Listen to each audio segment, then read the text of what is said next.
ఒక మనుష్యునికి 2 కుమారులుండిరి. వారిలో చిన్నవాడు, తండ్రి, ఆస్తిలో నాకు వచ్చు భాగమిమ్మని తన తండ్రిని అడగగా అతడు వారికి తన ఆస్తిని పంచిపెట్టెను. కొన్ని దినములైన తరువాత ఆ చిన్న కుమారుడు సమస్తమును కూర్చుకొని దూరదేశమునకు ప్రయాణమైపోయి అచ్చట తన ఆస్తిని దుర్వ్యాపారము వలన పాడు చేసెను.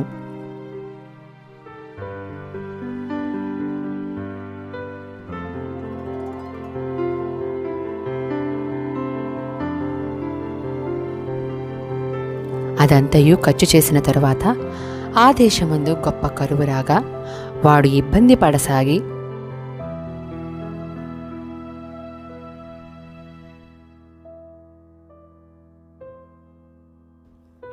వెళ్ళి ఆ దేశస్థులలో ఒకని చెంత చేరెను. అతడు పందులను మేపుటకు తన పొలములోనికి వానిని పంపెను. వాడు పందులు తిను పొట్టుతో తన కడుపు నింపుకొన ఆశపడెను గాని ఎవడునూ వానికేమీయూ ఇయ్యలేదు. అయితే బుద్ధి వచ్చినప్పుడు వాడు, నా తండ్రి యొద్ద ఎంతోమంది కూలివాండ్రకు అన్నము సమృద్ధిగా ఉన్నది, నేనైతే ఇక్కడ ఆకలికి చచ్చిపోవచ్చున్నాను. నేను లేచి నా తండ్రి యొద్దకు వెళ్ళి, తండ్రి, నేను పరలోకమునకును విరోధముగాను నీ ఎదుటను పాపము చేసి తిని ఇక మీదట నీ కుమారుడనని అనిపించుకొనుటకు యోగ్యుడను కాను. నన్ను నీ కూలివానిలో ఒకనిగా పెట్టుకొనుమని అతనితో చెప్పెదననుకుని లేచి తండ్రి యొద్దకు వచ్చెను. వాడింకా దూరముగా ఉన్నప్పుడు తండ్రి వానిని చూచి కనికరపడి పరుగెత్తి వాని మెడ మీద పడి ముద్దు పెట్టుకొనెను. అప్పుడు ఆ కుమారుడు అతనితో, తండ్రి, నేను పరలోకమునకు విరోధముగాను నీ ఎదుటను పాపము చేసితని ఇక మీదట నీ కుమారుడనని అనిపించుకొనుటకు యోగ్యుడను కాననెను. అయితే తండ్రి తన దాసులను చూచి ప్రశస్త వస్త్రము త్వరగా తెచ్చి వీనికి కట్టి వీని చేతికి ఉంగరము పెట్టి పాదములకు చెప్పులు తొడిగించుడి, క్రొవ్విన పశువును తెచ్చి వధించుడి, మనము తిని సంతోషపడుదము.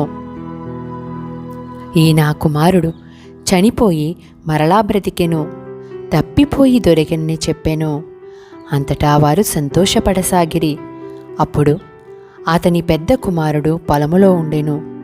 వాడు పొలము నుండి వచ్చుచు ఇంటి దగ్గరకు రాగా వాద్యములను నాట్యమును జరుగుట విని దాసులలో ఒకనిని పిలిచి ఇవి ఏమిటని అడుగగా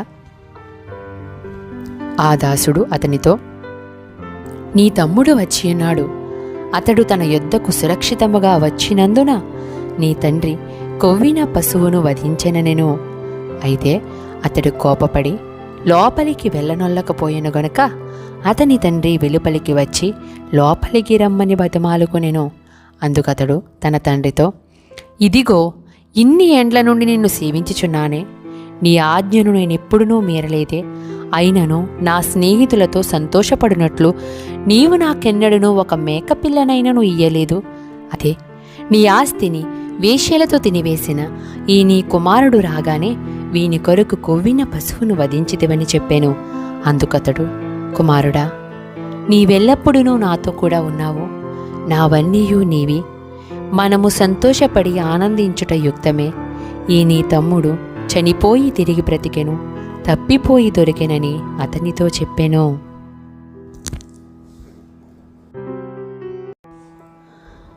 ఒకప్పుడు సమస్తమైన సుంకరులను పాపులను ఆయన బోధ వినుటకు ఆయన దగ్గరకు వచ్చిచుండగా పరిచయులను శాస్త్రులను అది చూచి ఇతడు పాపులను చేర్చుకుని వారితో కూడా భోజనము చేయుచున్నాడని చాలా సనుగుకునిరి. అందుకైన వారితో ఈ ఉపమానము చెప్పెను. మీలో ఏ మనుషునికైనను 100 గొర్రెలు కలిగి ఉండగా వాటిలో ఒకటి తప్పిపోయిన ఎడల అతడు 99 అడవిలో విడిచిపెట్టి తప్పిపోయినది దొరుకు వరకు దానిని వెదక వెళ్ళడా?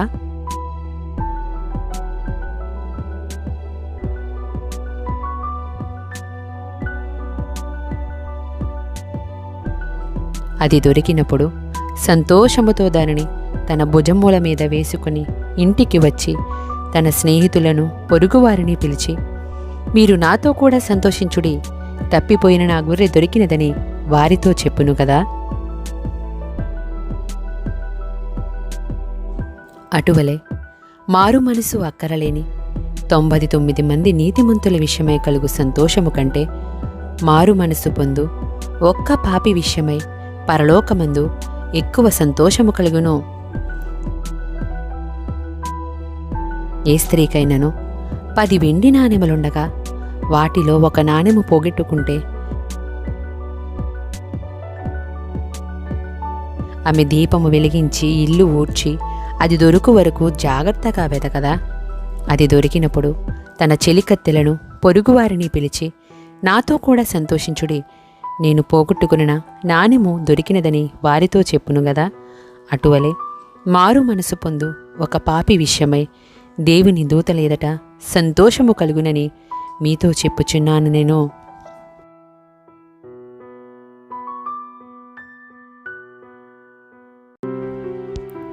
ఒకప్పుడు సమస్తమైన సుంకరులను పాపులను ఆయన బోధ వినుటకు ఆయన దగ్గరకు వచ్చుచుండగా పరిసయ్యులను శాస్త్రులను అది చూచి, ఇతడు పాపులను చేర్చుకుని వారితో కూడా భోజనము చేయుచున్నాడని చాలా సనుగుకొనిరి.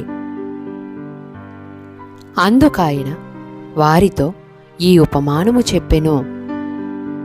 ఏ స్త్రీకైనను 10 వెండి నాణెములుండగా వాటిలో ఒక్క నాణెము పోగొట్టుకుంటే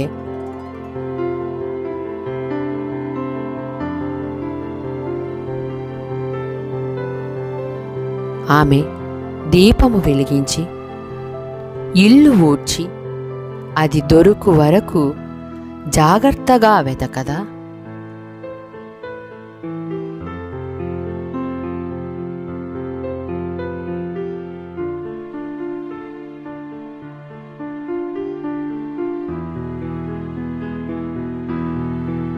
అది దొరికినప్పుడు తన చిలికత్తెలను పొరుగువారిని పిలిచి, నాతో కూడా సంతోషించుడి, నేను పోగొట్టుకొనిన నాణెము దొరికినదని వారితో చెప్పును గదా. అటువలే మారు మనస్సు పొందు ఒక పాపి విషయమై దేవుని దూతల ఎదుట సంతోషము కలుగునని మీతో చెప్పుచున్నాను నేను.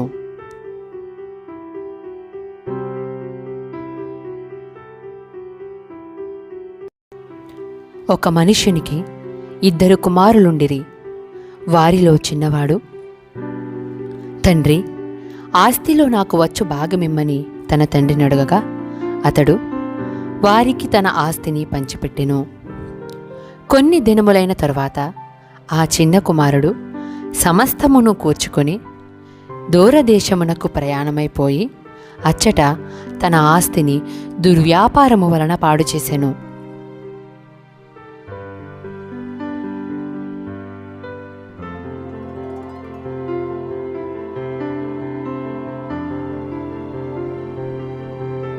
అదంతయు ఖర్చు చేసిన తరువాత ఆ దేశమందు గొప్ప కరువు రాగా వాడు ఇబ్బంది పడసాగి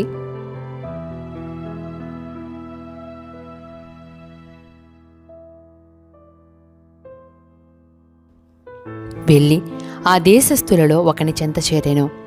అతడు పందులను మేపుటకు తన పొలములోనికి వానిని పంపెను. వాడు పందులు తిను పొట్టుతో తన కడుపు నింపుకొన ఆశపడెను గాని ఎవడునూ వానికేమీయూ ఇయ్యలేదు.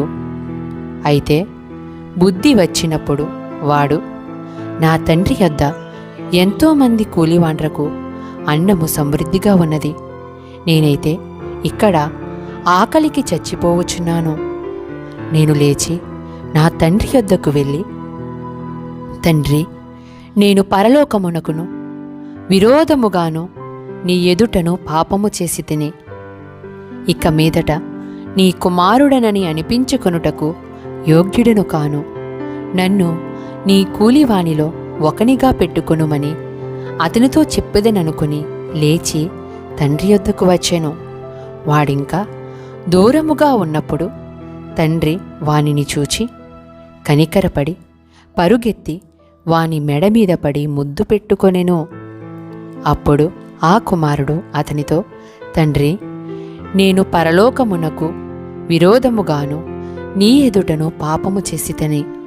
ఇక మీదట నీ కుమారుడనని అనిపించుకొనుటకు యోగ్యుడను కాననెను.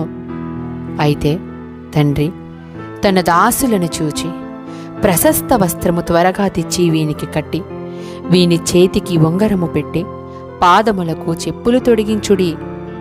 క్రొవ్విన పశువును తెచ్చి వధించుడి, మనము తిని సంతోషపడుదము. ఈ నా కుమారుడు చనిపోయి మరలా బ్రతికెను, తప్పిపోయి దొరికెనని చెప్పెను. అంతటా వారు సంతోషపడసాగిరి. అప్పుడు అతని పెద్ద కుమారుడు పొలములో ఉండెను. వాడు పొలము నుండి వచ్చుచు ఇంటి దగ్గరకు రాగా వాద్యములను నాట్యమును జరుగుట విని దాసులలో ఒకనిని పిలిచి ఇవి ఏమిటని అడుగగా,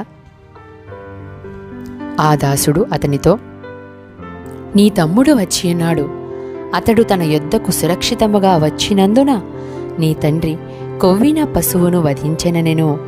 అయితే అతడు కోపపడి లోపలికి వెళ్ళనొల్లకపోయెను గనుక అతని తండ్రి వెలుపలికి వచ్చి లోపలికి రమ్మని బతిమాలుకొనెను.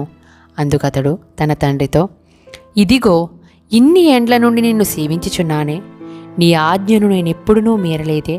అయినను నా స్నేహితులతో సంతోషపడినట్లు నీవు నాకెన్నడూ ఒక మేకపిల్లనైనను ఇయ్యలేదు.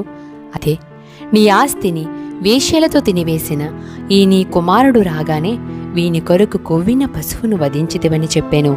అందుకతడు, కుమారుడా, నీవెల్లప్పుడూ నాతో కూడా ఉన్నావు, నావన్నీయూ నీవి, మనము సంతోషపడి ఆనందించుట యుక్తమే.